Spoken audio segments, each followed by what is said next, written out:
Hello, my name is Veli-Pekka and this is podcast Heatwave. Professor Veli-Pekka Tynkkynen is joining me today. He's a Russian environmental studies professor at the University of Helsinki's Alexander Institute. He focuses on Russia's energy and environmental policies, energy security, and the intersection of political power with hydrocarbon culture. He is also the author of numerous scholarly articles and two books, among them The Energy of Russia, Hydrocarbon Culture and Climate Change, and a brand new book coming out in November called How Europe Got Russia Wrong. Uh, Hello, Veli-Pekka. Hello. Thanks for joining us. Yeah, thank you. Thank you for inviting. I would just like start with a personal introduction. Could you tell us more about your current research? Yeah,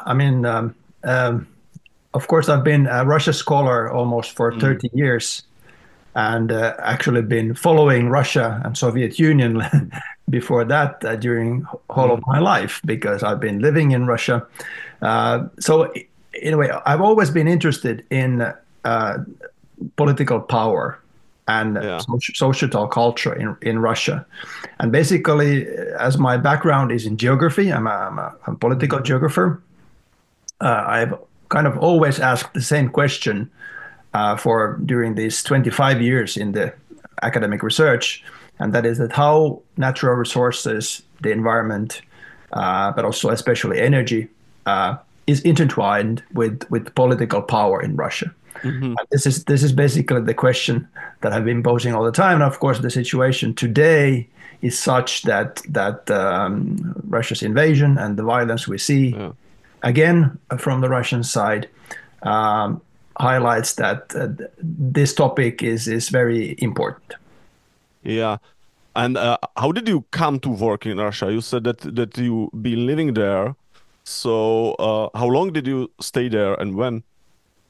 Well, my family lived during the 1970s when I was very little Really? Uh-huh. in Moscow, and I lived 8 years in Moscow and went to the Soviet Moscow kindergarten and learned Russian language. And of course, when we moved back to Finland, I also continued Russia studies of Russian language at school and later in high school. So that kind of kept me It's interested in Russia yeah. by also kind of knowing the language. Yeah. And so you are like kind of personally connected to it when you spend childhood there. What are your early memories on being raised on Russia in Russia? Well, certainly. I mean, it was very good introduction to Russian society and Russian culture.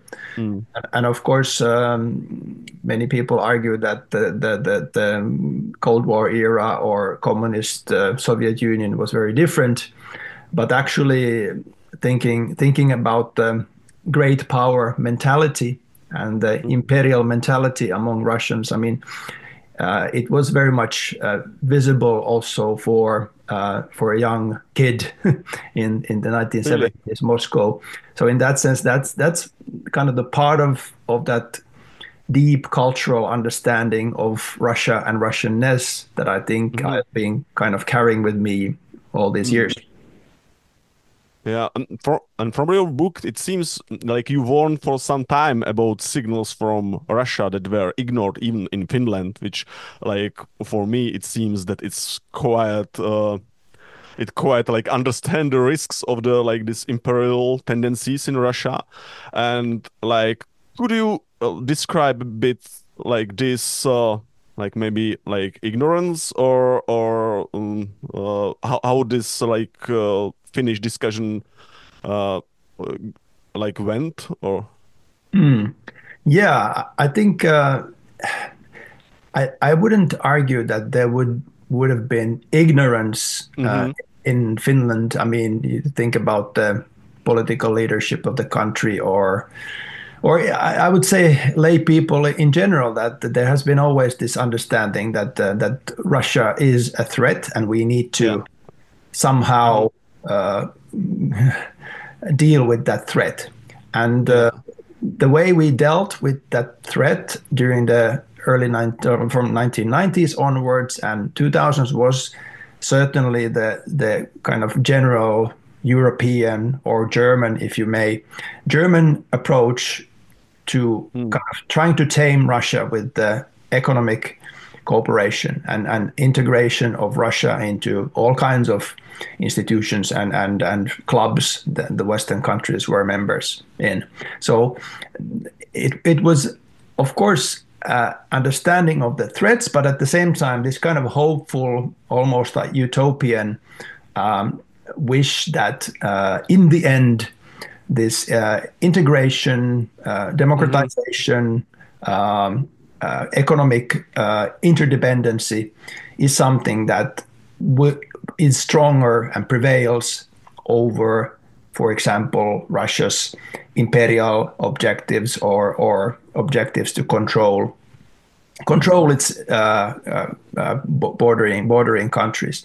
But of course, we have to kind of distinguish between the understanding of Russian threat and then this kind of on the kind of practical level, how we dealt with Russia. I mean, I think it is important to understand that our understanding, and I think it's by far shared European understanding of Russia was that in the end Russia is rational and it is irrational to act like an imperial actor and kind of disregard, for example, economic development or modernization of the country.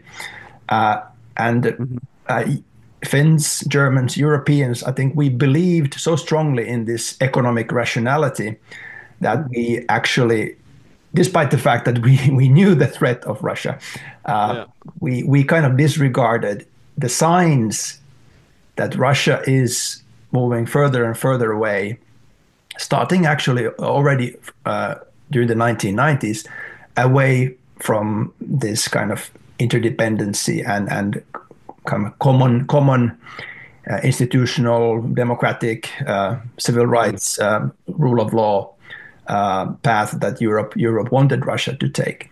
And unfortunately, within political circles, within industrial business circles, but also Russia studies community engaged in this kind of construction of Russia as a not so bad actor. So, of course, February 22 showed us the real kind of clothes of Russia, what it is. But there was this kind of hopeful, even utopian kind of position among these groups that I described, that in the end Russia will not be so violent. Yeah, that it will like prefer like economic advantages from mutual trade, etc. Yes. And so it will focus more on developing like some prosperous society with the wealth acquiring from Europe, right? Yes, and part of the kind of how we actually got Russia wrong, as I claim in my upcoming book, is the blame is also placed not only on politicians, which have kind of ideological positions, which is understandable, or business circles, which have business interest to engage with Russia. They are kind of those, if you may, sins are more easily you can forgive them. But if you think of Russia studies community that should have provided knowledge on Russia that is as objective as possible, I think in that endeavor, the Western, Finnish, or German Russia studies community at large failed. Of course, there were individual scholars like myself or many others in Germany, in Finland, in Great Britain, who warned that the way we describe Russia is not correct. And we focus on topics that are not at the core of how we should understand Russia. And for example, an example is that concepts like Russian imperialism or Russian colonialism vis-a-vis nations, ethnic minorities inside Russia, but also outside Russia, was something that was not on our research agenda.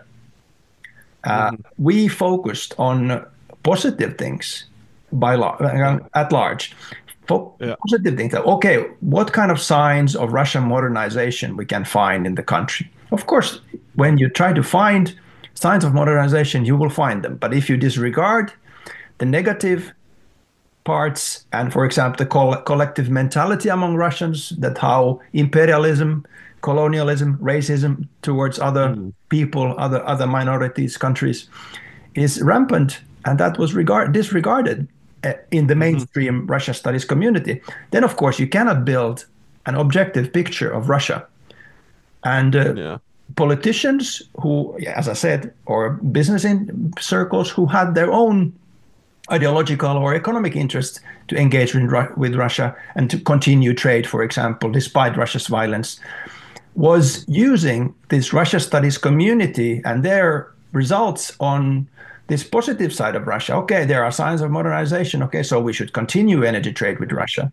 Or that, yes, there are some signs of democratic kind of components in the Russian society. Yes, we should not try to curtail Russia as such. And in that sense, I think we definitely should learn from the current or nearest history how to also do research on Russia. Yeah. I realize that you are also a major in Finnish defense forces. And I just wonder if you could discuss this, like a major in the defense forces in reserve, but could you discuss this role and maybe how it aligns with your professional career as a political geographer, or if it gives you some like other like sensibilities maybe towards threats which were, as you said, like missing in the broader research community? Yeah, well, I mean, I'm not an exception in a sense that the Finnish kind of defense system is based on that every man is obliged to go to the service, and there are of course different kind of careers that you can have in the reserve forces when you have accomplished or done your training during early part of your life when you're something like 20, and there are rehearsals ever since you become a reserve officer or reserve soldier. And this is, of course, the idea with the small country is that we try to engage all people, all men, basically, in the reserve forces to occupy that position in the military system that is most useful. And it is understandable that if I understand Russia and studied Russia basically all of my life, that my position within the military ranks has to do with this knowledge, and there's nothing special about it in that sense. Okay. Yeah, I see. Okay, let's maybe before we move towards more to your scholarly work on Russia, the last thing for personal introduction, I just realized that you also got the Ragnan Prize, which seems like for Central European pretty cool name. What is this prize about, and why did you got it? Yeah, and actually it's a Ragnar Hult, which was a Finnish geographer in the kind of late 19th century, early 20th century scholar. And that kind of medal is named after this geographer, and the medal is given by the Geographic Society of Finland. And it basically it is given to prominent geographers who have had a long career within the discipline of geography. And in my case, it was the kind of reasons why I got the medal was that I have been engaging in important discussions in the Finnish society on the geography of Russia and Russia's development and these topics that I've been doing research on. So it was a kind of recognition of my work and research on Russia. Okay, great. So let's move to your research actually. And could you present us with like brief history how we got here where we are with imperial power expanding, trying to control countries around, and also using its rich resource base to it. Could you maybe start somewhere in the Cold War and how Russia's economy developed and what its resource base or reliance on fossil fuels were important in this respect? Yeah. Well, I mean, first about my career, and as I said, I have been always interested in how political power functions in Russia and how resources are part of that power, and how power actually is using different commodities or resource flows to maintain power and kind of to influence not only within Russia but also outside Russia's borders with these commodities and resource flows.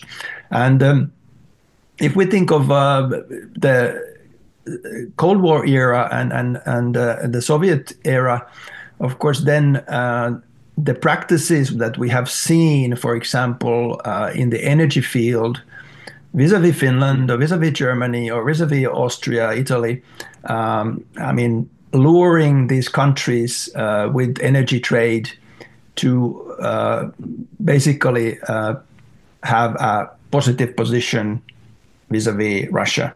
The roots of this action or this strategy are in the Cold War era, when Soviet Union utilized energy. By far it was energy in that system as well, to lure to kind of keep Czechoslovakia or Poland or other countries in that bloc kind of economically happy. But at the same time, the other side of the coin was that by providing these flows, for example, oil and gas, there was also kind of the other side of the coin, which was this coercive and this kind of hard energy weapon, as we would call it today, that if this country does not do what Soviet Union wants, there is a high possibility that these economic benefits will be taken away. And this is the same strategy that Russia has been utilizing in a very soft way vis-a-vis Western Europe, countries like Finland and Germany. But certainly, if we think of the appeasement approach of countries like Finland and Germany vis-a-vis Russia ever since the 1990s, certainly these economic dependencies on Russian oil and gas and other commodities has played a role in this European, I would say, weak position vis-a-vis Russia.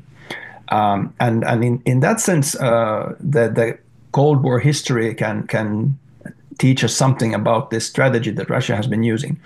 Of course, in countries like, or vis-a-vis countries like Ukraine or Moldova, or even the Baltic states during the 1990s, Russia used also this coercive and has been using this coercive, compelling side of kind of utilizing these commodity flows for their political, geopolitical benefit.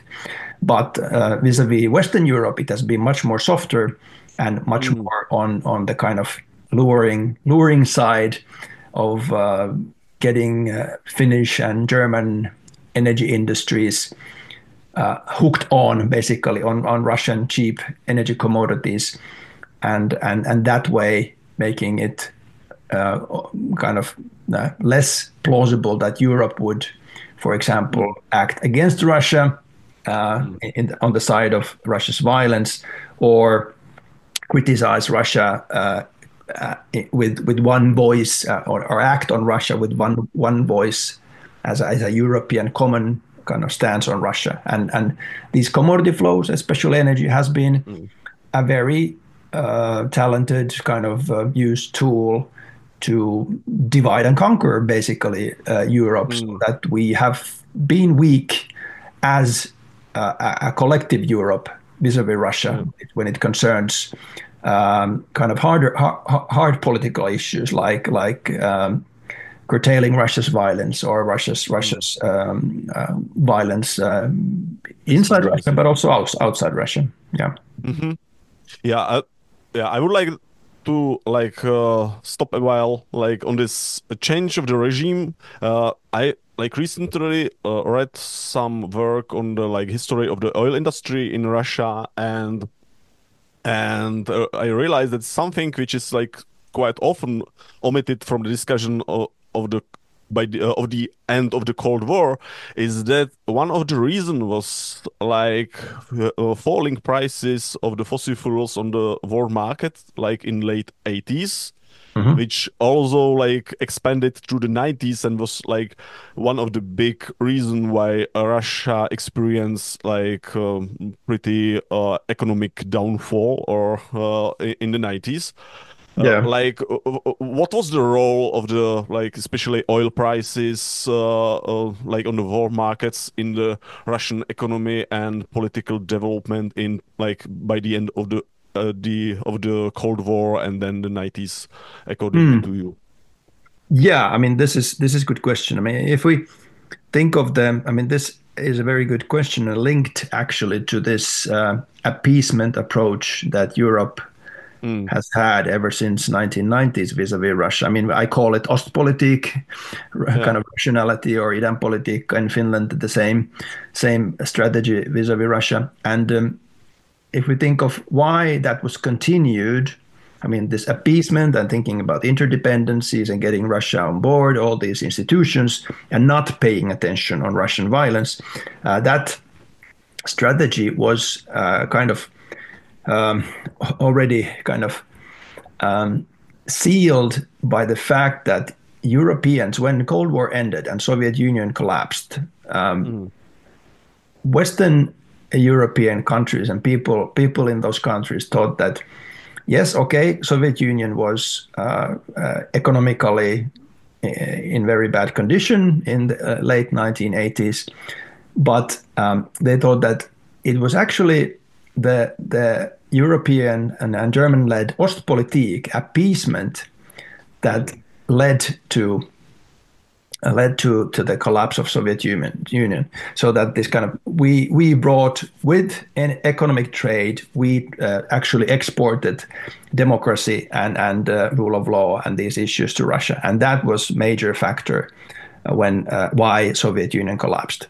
And of course, can I jump in? Because I think this is not very well understood, in this context, or at least for me, it was quite a surprise when I just realized that during the Cold War, we sometimes imagine that it was huge wall against the bloc, but there actually was pretty by the end of the 80s, at least in the energy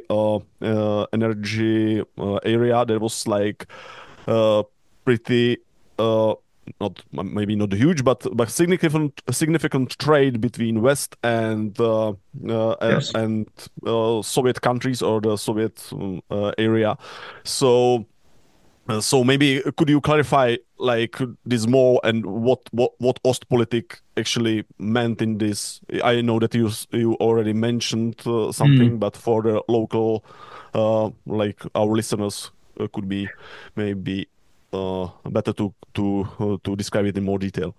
Yeah, the idea was that, and in that Ostpolitik that continued from the 1990s, and that Ostpolitik that started in the 1960s during the Cold War, the idea was the same. That there's we need to build interdependency between Soviet Union and Europe, in a sense that Soviet Union has resources and Europe has technologies, and Europe provides the technology to extract and transport those resources to Europe. Yeah. And this was Europe also needed the energy somehow. Sure, and cheap energy was at the center of this idea that it was economically beneficial for Europe. That was one of the central driving forces behind this. But the kind of mental part was that this interdependency and this kind of economic rationality that Europeans thought that they are exporting to Russia was the reason why Soviet Union collapsed. And you mentioned about this oil prices, and if oil prices would have not been so low during the mid 1980s, I think, this is my guess, Soviet Union would have not collapsed, because Russian people, yes, part of them, they wanted freedom, they wanted not to live in a totalitarian system, but certainly many Russian people at the same time, they were really patriots and in today's concept, imperialists. So that never vanished from Russia or from the Russian culture. So in that sense, the European understanding that, okay, this interdependency and the Ostpolitik practice in energy trade and institutional cooperation was the reason why Soviet Union collapsed. And I don't believe this. I believe it was strictly the fact that Soviet Union was bankrupt, basically, because during the 1970s, huge investments were made during the oil crisis.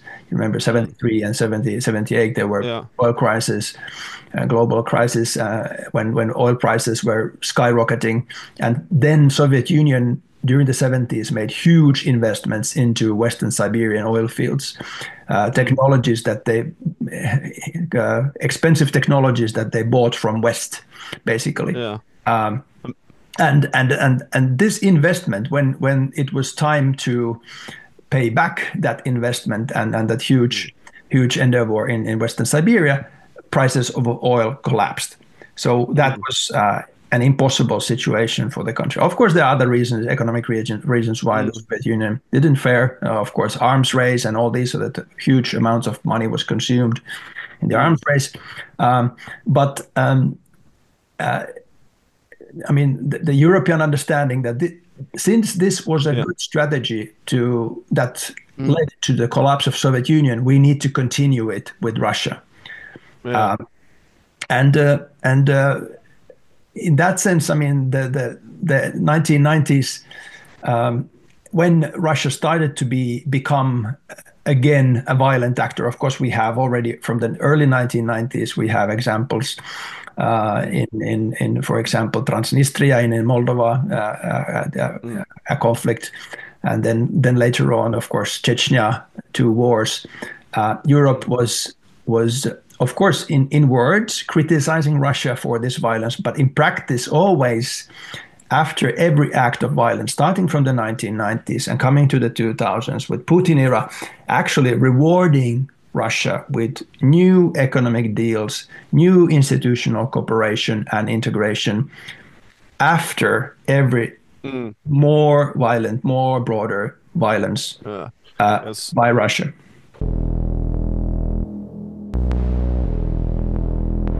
So it kind of like denounce it verbally or diplomatically, but on the kind of more fundamental basis in trade, or it actually like didn't really change like its behavior. On the contrary, it rewarded.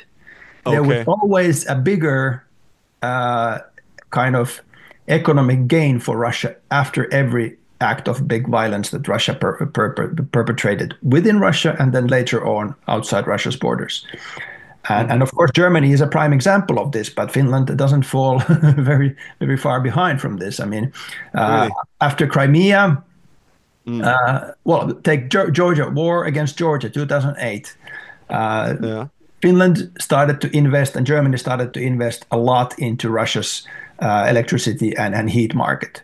And big Finnish German companies invested billions of euros to Russia after 2008. After 2014, Finland started a cooperation to build a nuclear power plant with Rosatom to Finland. Germany continued gas trade, and Nord Stream 2 was on the pipeline, and increased gas purchases from Russia after 2014 drastically. So basically, after every act of bigger violence, Europe has reacted with on the economic side with bigger benefits for Russia, and this is the core problem of Europe's Russia strategy that we definitely need to change in the future.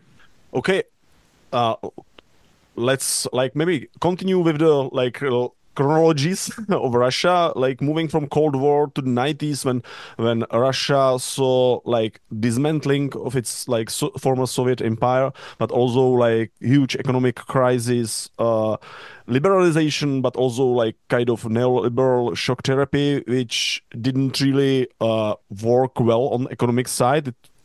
It created a huge oligarchies, and by the end of the 90s, Russia was basically, or actually was factually bankrupt. It got bankrupt, and then we see the like end of the decrease of the oil prices, and Putin's era started. Can you you also describe in your books how Putin used fossil fuels for consolidation for of his power and building like empire again.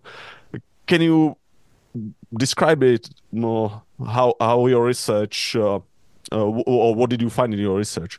Yeah, definitely. I mean, 1990s saw a very economically weak Russia. In the industries collapsed, and of course, when Putin came to power, in the eyes of Russians, of course, it was a combination of two things. That kind of one thing was the action of Putin, that he started to wage war against independence movement in Chechnya. That was basically his first thing he did as a prime minister in autumn 1999, and that kind of won the hearts of Russians for Putin in the next year elections. So that tells that I mean, Russia's kind of mainstream mentality in Russia is that we are an empire and we need to keep doing the things that the empire does. So Putin did what Russian people wanted on the kind of big picture. The other issue was that starting from the early 2000s, a lucky development from the viewpoint of Putin and many Russians was that prices of oil started to soar. It started to there was a boom years for oil industry in the early 2000s. That continued basically two terms of Putin's presidency from 2000 till 2008, and during those years, Russia, of course, was economically a much more powerful actor than during the 1990s, and this directly fed to the imperial ambitions of Putin and many Russians. And of course, war against Georgia was not a kind of how would you say, the kind of that like many Westerners and scholars have argued that it was because of Georgia's stupid actions. But of course, there was a long pressure by Russia, infiltration of troops to these breakaway regions in Georgia, that finally led to this war. Of course, you can argue that Georgia could have not engaged in military action against these separatist regions of its country, but certainly Russian pressure to push Georgia to this position was central. And without this oil money, Russia probably would have not engaged at least in this very moment in 2008 against Georgia as it did. Of course, Georgia was many argued that what happened in 2008 was changed Europe's security architecture for good. But then came economic hardships for the Western countries as well, and Europe was really hard hit by the financial crisis in 2008, 2009, and these issues kind of were forgotten. And I mean, Finland, Germany started to invest a lot into Russian, for example, electricity sector, heat and power sector after 2008. So Europe didn't change its position. It provided the same, even more for Russia, so more economic benefits. So this was the kind of reaction of Europe. Yeah, but like I realized that actually Putin's have a written dissertation on like mining industry or this like how its base is important for Russia, and he also tried or expanded like or maybe how to say it differently, that use the fossil fuel industry as a base for his political power, right? And I think you also describe it in your books that he was trying like to push out like actors who are like just business actors and who do not bow under this political rule, and then he's kind of strategically using this fossil fuel industries as a power of the state and as a kind of soft power instrument. Yeah, and right?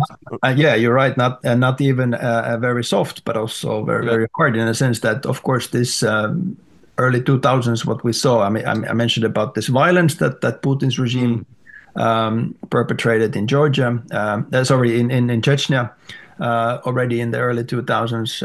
But of course, this centralization of power and all the reforms that Putin's regime and Putin carried out in the early 2000s was aimed at getting a firm control of the strategic industries, which is oil and gas, basically. And the oil and gas industry was basically nationalized in just a couple of years, in a sense that, yes, they're still, after 2003 and 4 and 5, there were independent, kind of officially private oil companies in Russia, but they were really under the control of the regime already by mid first decade of the 2000s. And of course, Khodorkovsky's Yukos company and jailing Khodorkovsky and stealing basically this company to the regime was a kind of a prime example of this, how it was carried out, and how other actors, how other oligarchs were kind of threatened by the same procedure if they do not comply with regime's objectives. So certainly this was important, but at the same time, how for the Russian people this was defined, or what kind of narrative was built that Putin portrayed this centralization of power as something that, okay, we're returning the riches of the state back to the people. Back to the Russian people from the oligarchs. And of course, this was not the case. It was one oligarch, the main oligarch being Putin, stealing from other oligarchs and centralizing it to his own system. It was like taking the richest like under the empire project. That's true. But at the same time, the narrative that Russia started to build the regime started to build very, very strongly from the early 2000s was that this basically a monoculture, in a sense that everything related to Russia's economic strategy had to do with oil and gas. And this strategy, centralization of that sector under Putin's regime, but also relying on oil and gas much more and not diversifying Russia's economy, was sold to the Russian people by this, what I call this building of hydrocarbon culture, which was started already in the early 2000s, but especially kind of increased in its kind of power and actions from 2010 onwards.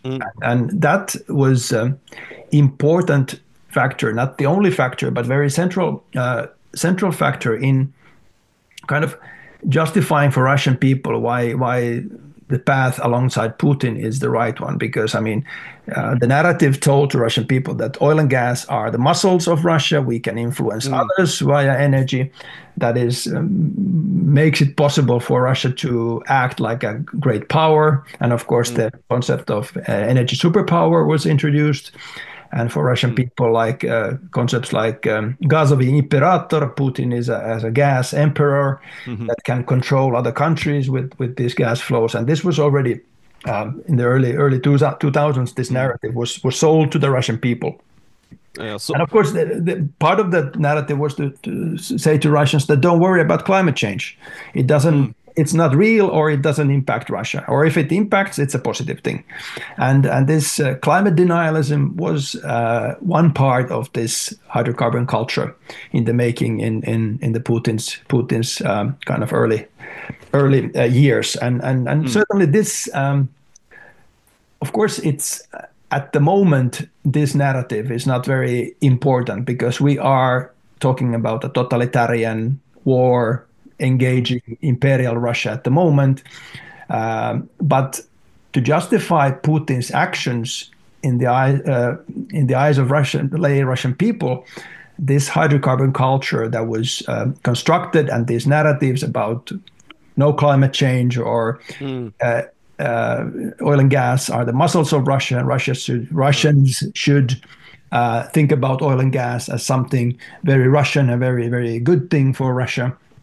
This narrative and that strategy was important, paving the way from this semi-democracy that Russia was during the 1990s towards and more authoritarian country, which today is a semi-totalitarian or totalitarian country. Yeah. So that's the path towards totalitarianism, this energy and the narratives and strategies built around oil and gas were highly important in making it possible for Putin to centralize this power and take the path towards totalitarianism. Okay, so basically, Russian elites also used these fossil fuel riches as a kind of propaganda or a tool how to build a common identity of its population, right?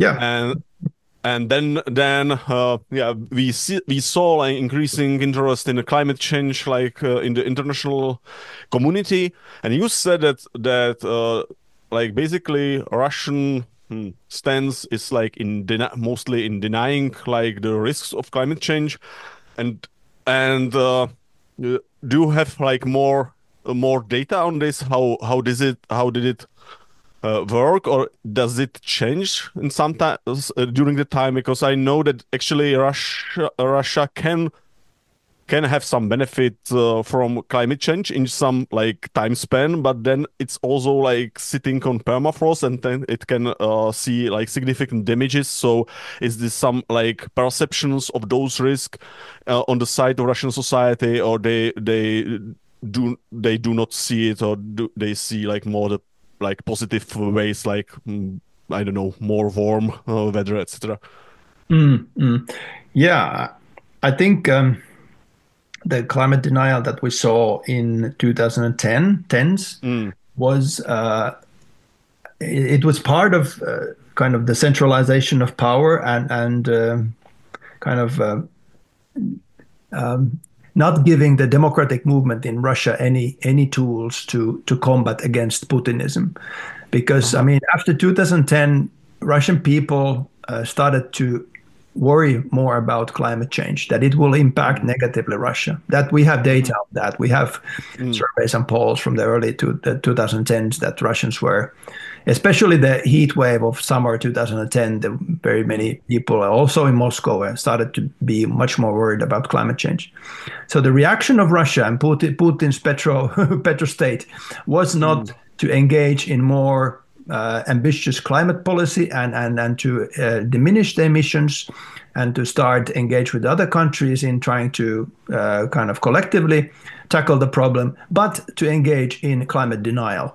And if you compare it to the early 2000s, the Russian media, for example, there were discussions about climate change. When there were typically on television, there were people who were skeptics saying, okay, we don't know yet whether it's true or we don't have enough data. And there were mainstream climate scientists and people arguing that, yes, climate change is true and we need to do something about it.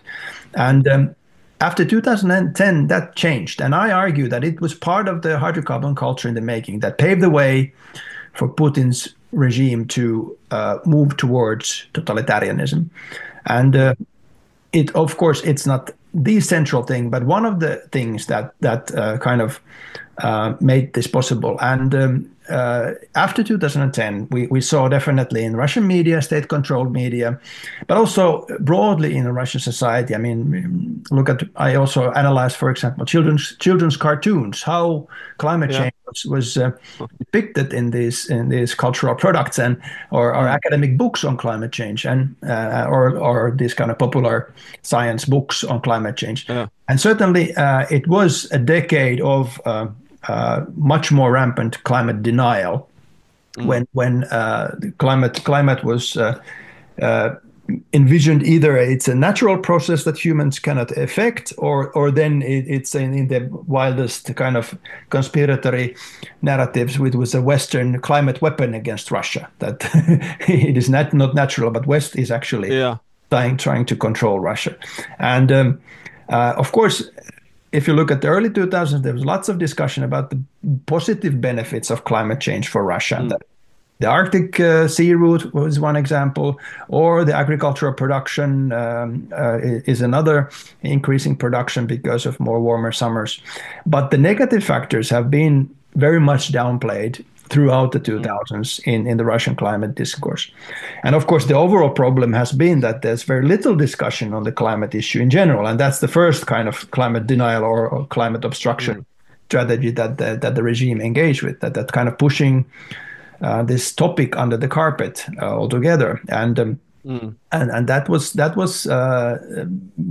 2010s. But then when we came to the year 2020, and that's interesting. I mean, if you see regime or political change in the US, Trump lost, Biden won.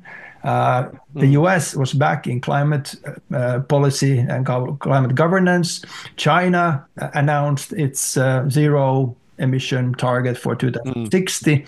So Russia needed to be in that club to say that, okay, we're also a great power and we promise you something on the side of climate. So then in 2020, the climate discourse also within Russia changed in the sense that, okay, not saying that, okay, everything the climate scientists have been saying is true, but arguing that, okay, maybe this is a thing we need to address. And for those, for that 1.5 years or a year after 2020, of course, it was a corona times, but at the same time, Russia promised that it will kind of be part of the climate club and address the problem, but also provide its own climate strategy for the world to see, and that Russia is ambitious in cutting its emissions. And I actually argue that yes, it was partly driven by the fact that Russia wanted to be framed as a great power, like other great powers. They're part of the climate negotiations and policy globally. But at the same time, I argue that Putin and his nearest entourage used the climate discourse or change discourse and the promise that Russia will deliver a climate strategy. It was a maskirovka. It was a maskirovka in a similar way as Russia used the flow of gas to Europe in summer and autumn 2021 to worsen Europe's position in energy security, preparing for the invasion and total war against Ukraine. Can you explain what maskirovka means? I mean, not everyone is familiar with the concept. Yeah, it's deception. It's fooling your opponent in a sense that you pretend to do something. You say that you're promising a climate strategy. It was a Glasgow climate meeting in autumn 2021. Russia promised that in 6 months we will deliver a bold climate strategy that Russia will carry out, like other great powers and other countries are doing. And this, of course, this is not central, but it was one of those maskirovskas Russia did. 2021 autumn, Gazprom said that, okay, we are not selling gas to Europe on spot markets because it's not rational for us to do. But what Gazprom did was that all the gas storages in Europe, in Germany, in Czech Republic, for example, were half filled or half empty, and made it very difficult economic situation for Europe to cope with energy after the invasion of February 22. So the climate promise was part of the same strategy to say to Europe, say to the West that, okay, we are on the same boat. We are in this interdependency frame. We cooperate with you, while at the same time preparing, already knowing that attack on Ukraine will happen. And we know that decision have been made in spring 2021. So the climate policy was a maskirovka, as in a similar way as this energy weapon that Russia used against Europe, starting from summer 21. And what we saw after the invasion was that Russia's climate strategy head, Anatoly Chubais, fled the country in 3 weeks after the invasion. And yes, I think these people who were addressed with the task to prepare this climate strategy, some of them, like Chubais, probably was serious about it. Okay, we need to do this because other great powers are doing, and maybe we can diminish the sanctions from 2014 by engaging in this climate action with the Europeans and such. But Putin's nearest entourage used it as a maskirovka, and used these people to produce this kind of deception for the world. Yeah, and I just wonder, like from the perspective of like Putin or Russia elites or Russia economy, which is like so hugely dependent on exporting of fossil fuels. I just wonder if like Europe, for example, which is or was until invasion like the main client in fossil fuels of Russian fossil fuels, if they declare that we are going to be carbon neutral by 2050, like what does it mean actually like for Russia and for Russia economy? Because in terms of like infrastructure or fossil fuel infrastructure, we see like the huge investments which spans over decades, and what like how do you think they were like from their perspective seeing this move or declaration of Europe?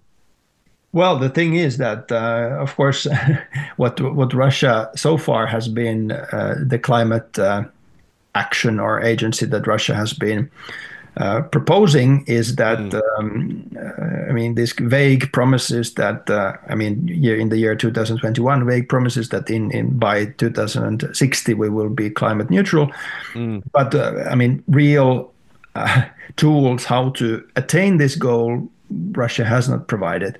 Of course, part of the kind of argument that how Russia is engaging in this climate mitigation is via its forests. Russia's forests act as a big carbon sink, which is of course true, but at the same time, you would say that Russia's main climate strategy has been to persuade others to give more kind of forest sink credits for Russian forests and basically not doing anything.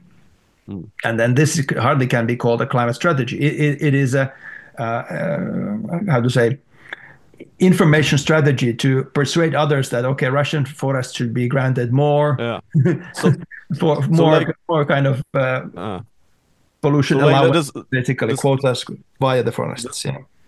Yeah, so like the strategy went like we will keep our fossil fuels consumption and export, and we will like take care of the forests that they are not being, I don't know, cut or burned, and they will catch the CO2 or from the Yeah, atmosphere. but at the same time, this narrative has been a long time there that Russia's Mm, forests act as a sink, but actually we mm, don't see any action on the level that how Russia is trying to protect, for mm, example, forests from being burned down, and that's of yeah. course because of climate change and the heat waves, and the Mm, drying of the soil. And we don't see any real action on that side. Russia just have been talking that we have these great mm, forests, but they don't have really action plan how to protect them, yeah. protect that carbon sink in the future. And this shows the kind of obstruction dimension of Russia's climate talk. It is just to obstruct. And unfortunately, my understanding is that how the regime, I don't talk about Russian people because for Russian people, the climate change is as a serious threat as to others. But the regime thinks, and many, Mm, unfortunately, in Russia, I think they share the fact that it is a lose-lose thing. That if climate mm, change and as it moves forward and the world becomes more hotter, everyone will lose. China will lose. mhm, The US will lose. Europe will lose. But when everyone loses, Russia's relative position is better against others. Russia mhm, loses as well, but it doesn't matter because others lose more. And this is yeah. the kind of climate obstruction lose-lose Mm, mentality that I think, mm, unfortunately, yeah. is kind of Yeah. widespread Yeah. in the Mm, Russian kind of leadership today. yeah. And if there is actually like relatively better, so maybe it's at the end better for Russia for like Yeah, and of course there are also positive some mm, regional effects for some Russian mm, regions because of climate change, and of course one is less consumption of energy because of the mm, warmer climate, mm, or then the Arctic Sea route possibilities, economic possibilities there, and so forth. But of course, mm, in the big picture is that Russia as a uh, country will lose as other countries will lose because of climate mhm, change. Permafrost. I mean, the petrostate economic model leaning on oil and gas, most of that oil and gas is in permafrost areas. And mm, if permafrost thaw increases in geographical scope and kind of severity, of course, then these infrastructures and these industries will suffer a lot.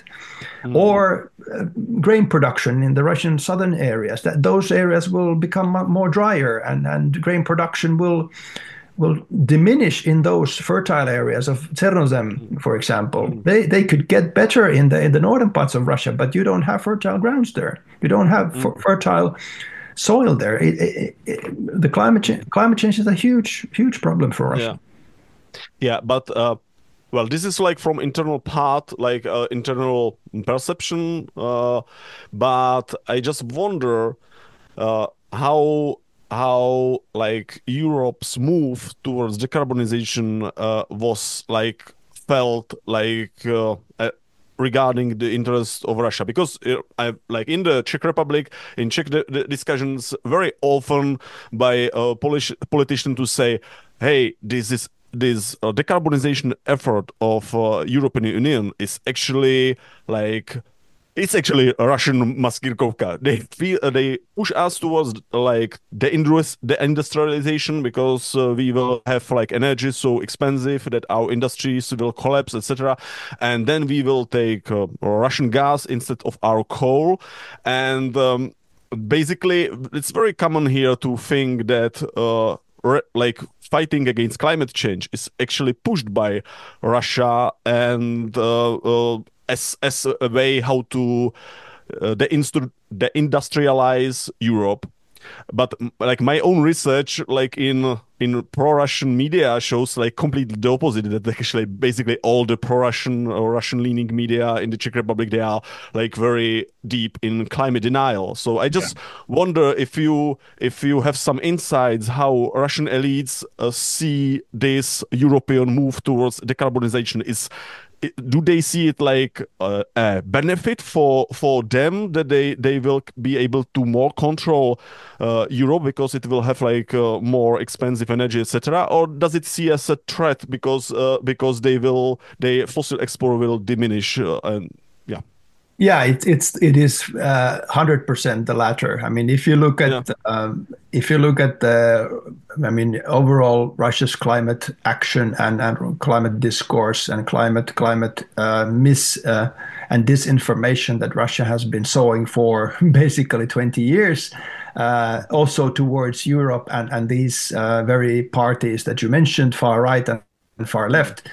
It is promoting this idea that we shouldn't bother about climate change, and it is Russia's fear that not only that Europe but also other countries will move faster in its climate mitigation policies that will actually hurt the oil and gas sector. And Russia is trying to do its best to not let this happen. And in that sense, Russia is fully against more stricter climate policy. And we can see also that in the sense that how, for example, how Russia has been utilizing oil and gas in getting countries like Hungary on their side. I mean, Orban's system, it is a fossil populist system that is based on the fact that Russia has provided cheap energy with discount prices to this regime, I mean, Orban's regime, and they have been able to buy the kind of people on their side with economic benefits related to energy, but also other benefits with how the regime distributes wealth in the country. But certainly Russian energy plays a central role. And here, if you look at Hungary's position on climate change, it is certainly a climate denial regime that tries to not promote climate action, but to pull the brakes on European climate action. So in that sense, this is the strategy of Russia. This to sow mistrust in Europe on this issue, and actually this climate policy issue is very central if we think of the world and Europe after war in Ukraine. If Ukraine loses and becomes a vassal, becomes a satellite state of Moscow, then the fossil populism kind of tendency in Europe will grow. That's for sure. And that is actually what Russia wants. It wants to maintain, use energy still as a soft weapon against Europe and to build these urbanistic regimes in European countries so that they will get economic benefits, but also that climate mitigation strategies are not so ambitious as they have traditionally been from the side of Europe. Yeah, I found like fascinating the part of your book, The Energy of Russia, when you actually deal also in some possible like escape road or something which could be possible for Russia, which is something which is like I do not see it in. It sounds maybe so science fiction that Russia can change or we like from being a fossil power, maybe now like also dictatorship, which is trying to expand. So no one is really taking or thinking this way. So I felt it like pretty refreshing. So you said that actually the Russia has potential to be like great power in world of decarbonizing world, or the world which is trying to stabilize climate. And could you elaborate more on this and what would need to change that Russia could like go this road? Yeah, I mean, this is of course. I mean, the Energy of Russia book was written in or published in 2019. Yeah. And of course, then the world was in a different position, and Europe was in a different situation. Of course, there was already a war against Ukraine in Donbass, Crimea was occupied. All this was true, and I wasn't naive about this. But what I tried to kind of push forward in the 2019 book was that Europe should use its economic power to compel Russia towards, greening Russia via economic kind of sticks and carrots. And the problem has been that, and which I discuss in my upcoming book from 2024, is that Europe has been extremely weak in being tough on Russia. And part of that being tough on Russia should actually include that Europe pushes Russia towards an actor that takes climate change seriously. And of course, in this very moment, when there's a huge war Russia wages against Europe, basically in Ukraine, it is very hard to think that this could be possible. But I think Russia, of course, if you think of the resources, Russia certainly has all the potential to not only become a central partner for Europe in green transition, but also to be a global actor that can have a positive effect on kind of to mitigate against climate change. Because Russia has resources, Russia has space, Russia has also a relatively well educated population in a sense that, engineering and all these things that are needed for green transition is there, basically, or could be established there in a short time. But Russia have chosen not to. It has chosen not to. And part of the reason is that Europe has not utilized its economic power that it has. 500 million people, one of the biggest economies in the world. We have been weak vis-a-vis Russia. We have not been able to ask or require anything from Russia, be it environmental responsibility in the fossil energy sector or pushing green investments by Russia and green metals, for example, wider production of these in Russia. And in the upcoming book from 2024, I propose actually continuation of this 2019 book in a sense that Russia could be a kind of great actor in energy transition and green economies. But I propose that Europe should compile and construct a Russia strategy where a very central part is, of course, it being conditional, that if Russia is violent, there's no business. There's no business. Russia is isolated as much as possible. But if Russia takes steps towards rule of law, human rights, democracy, there is a plausible path that we will tell Russians that if you take this path, there is cooperation. There are lots of carrots that Europe can provide for Russia. And this is not, China is not going to do this. China has zero interest in developing Russia technologically. They want the resources, yes, partly, but they don't want to become dependent on those resources, but they have no interest in developing Russia, a Russian society.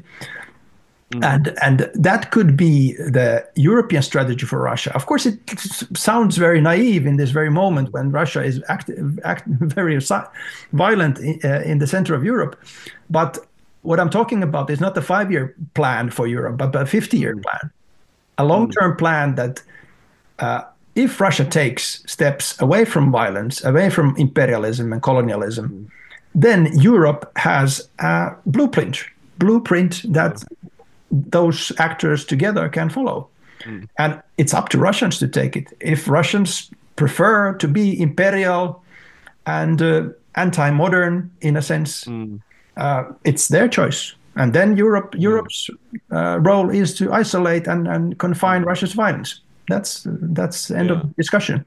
But I think it's important that there is a strategy that Europe can say that, okay, democratically thinking Russians, you have this tool for your disposal. If you take another path, we will do business with you. We will be your partners. But it is conditional. And that's the thing. And that's what we have to learn from the previous Ostpolitik from 1990 till 2022, that it cannot be kind of unconditional. It has to be conditional. Mm. Only Yeah, after Russia is less violent and promises to do it and does things to the positive direction, then Europe will reward Russia with technological, economic, institutional cooperation. yeah. I just also wonder that this like approach would also need some changes in Europe, because you noted that actually European Union is it has double or more than double of population than Russia. It has like much bigger economic power, but on the other hand, like its political power is like pretty limited, and we can see that Russia is focusing different far like or extreme political groups like across the continent to somehow promote the cleavages that Europe cannot utilize this power as a whole, which is much bigger than Russians, because if it's like paralyzed in internal conflicts, this power doesn't matter anymore, right? So do you see that we will like need some more level of integration or federalization on the side of Europe to be able to actually to exhibit the power Europe has? Well, that's another discussion then. What is the form of that political body that Europe will become one day? That's I don't engage directly in that discussion.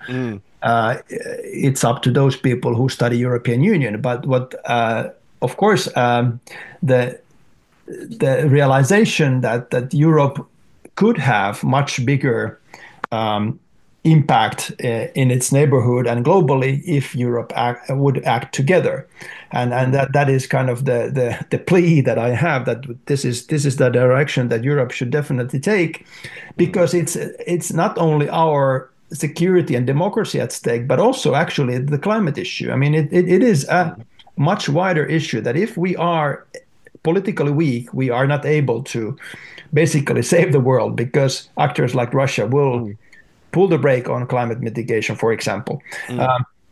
But of course, yeah, I mean, it is highly challenging in a situation when many European countries are very divided. That we have the far right, we have the populists, we have the far left, which are trying to kind of break Europe into pieces and do bilateral deals with these autocrats, and that is a challenge that actually what I propose in my new book is that if we compile a common Russia strategy by EU, that is actually also a domestic tool of liberal democratic movements and parties against these populists and extremists.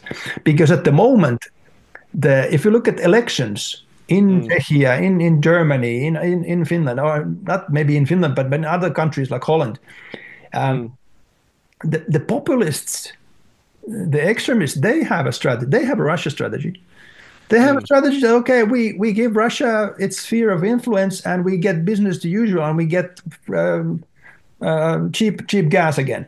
This is their strategy, in plain words. Liberal democratic Europe doesn't have a Russia strategy, and that is a big minus.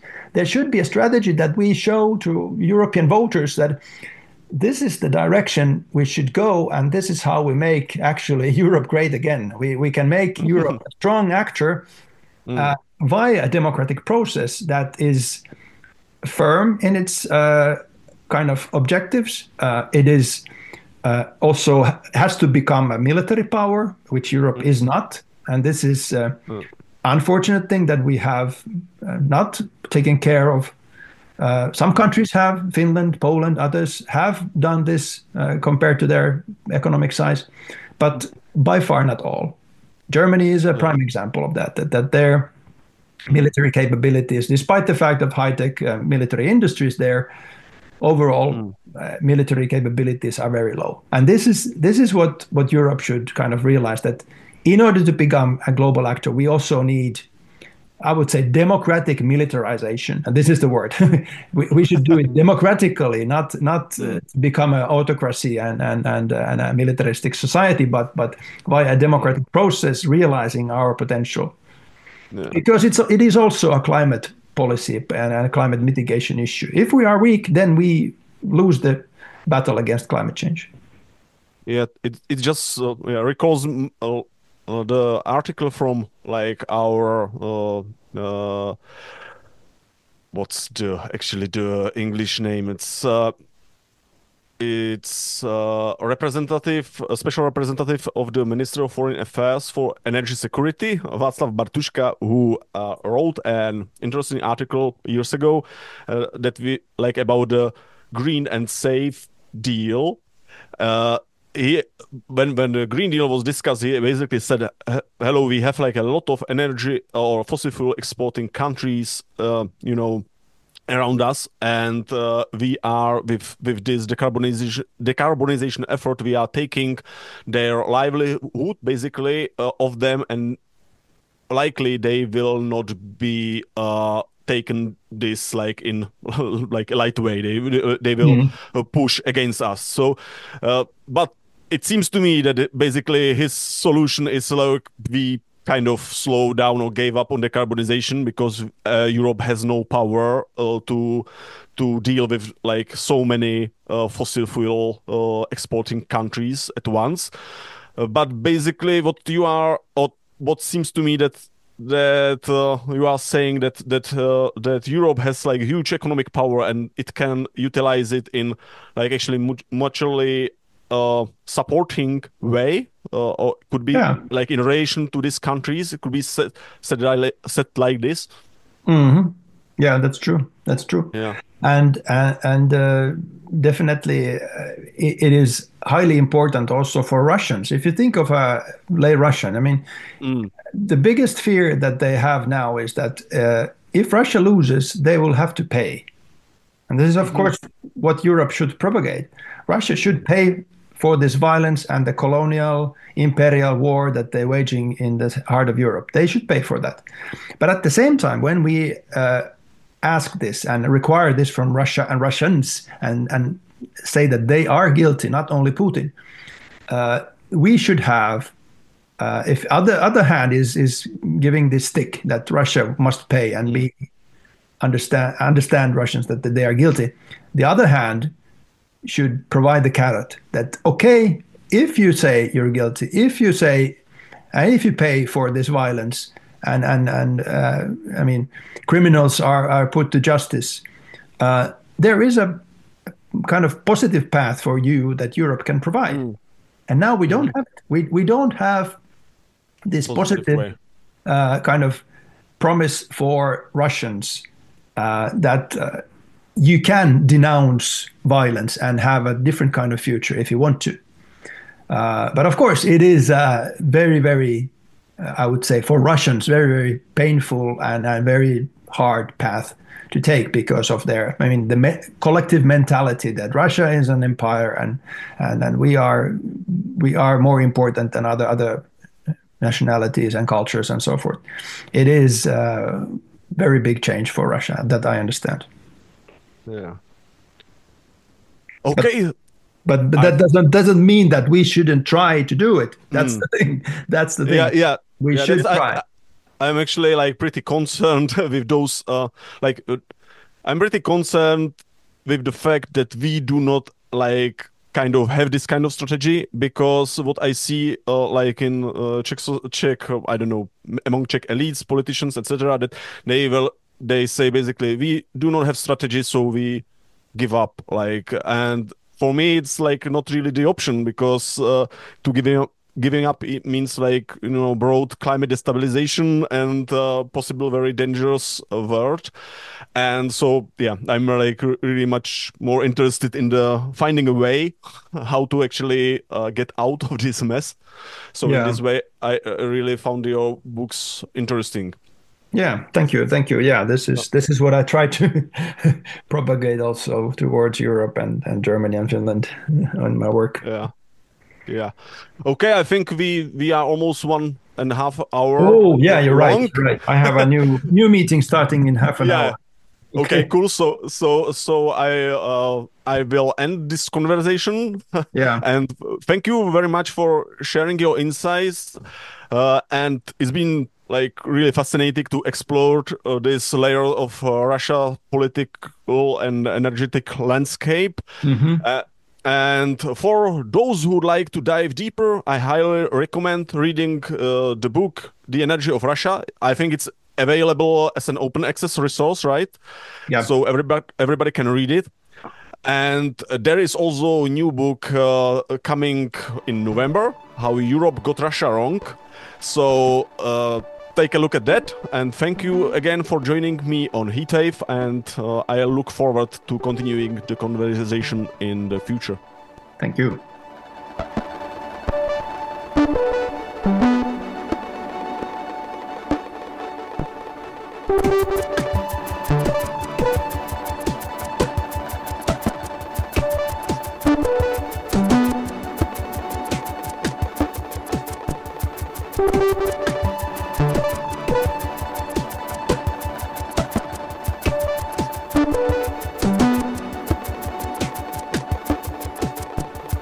Thank you.